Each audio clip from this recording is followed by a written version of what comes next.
நயினார் நாகேந்திரன் உட்பட 5 பேருக்கு தாம்பரம் காவல் நிலையம் சமன் அனுப்பிய நிலையில் அவரது உதவியாளர்கள் 2 பேர் மட்டும் இன்று ஆஜர்படுத்தப்பட்டுள்ளனர்.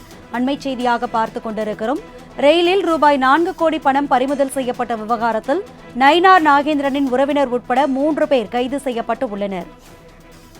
அண்மை செய்தியாக பார்த்துக் கொண்டிருக்கிறோம். இது குறித்த முழுமையான விவரங்களை செய்தியாளர் ராகவேந்தர் வழங்க கேட்கலாம். ராகவேந்தர், இது குறித்த விவரங்களை பகிர்ந்துக்குங்க. வணக்கம்.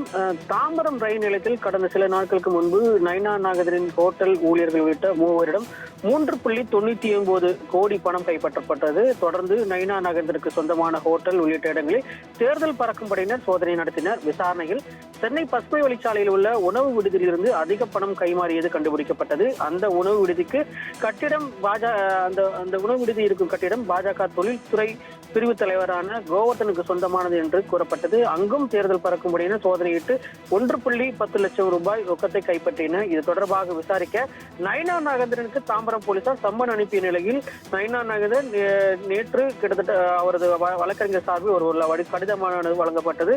10 நாட்கள் அவகாசம் கேட்டு அவர் வழக்கறிஞர் மூலம் கடிதமானது கொடுக்கப்பட்டிருந்தது. இந்த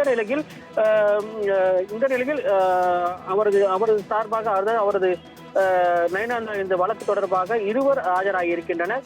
அந்த நயினார் நாகேந்திரன் சொந்தமான அந்த கூறப்பட்ட அந்த 4 கோடி ரூபாய்க்கு விசாரணைக்கு வரும் நிலையில் இந்த சம்பந்தப்பட்ட ஆசி தம்பி மற்றும் ஜெய்சங்கர் ஆகிய இருவர் தற்போது தாம்பரம் காவல் நிலையத்தில் காவல் ஆய்வாளர் பாலமுரளி அவரிடம் விசாரணை செய்து வருகிறார். இதற்கு முன் நேற்று நயினார் நாகேந்திரன் வழக்கறிஞர் ஒருவர் கடிதம் கொடுக்கப்பட்டிருந்த நிலையில் தற்போது ஆசை தம்பி மற்றும் ஜெய்சங்கர் ஆகிய இருவரும் தற்போது ஆஜராகி விளக்கம் அளித்து வருவதாக தாம்பரம் போலீசார் தரப்பில் தெரிவிக்கப்பட்டிருக்கு.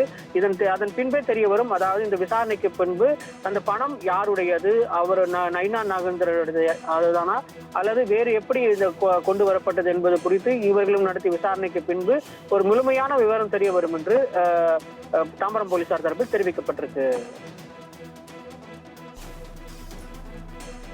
விவரங்களுக்கு நன்றி ராகவேந்தர்.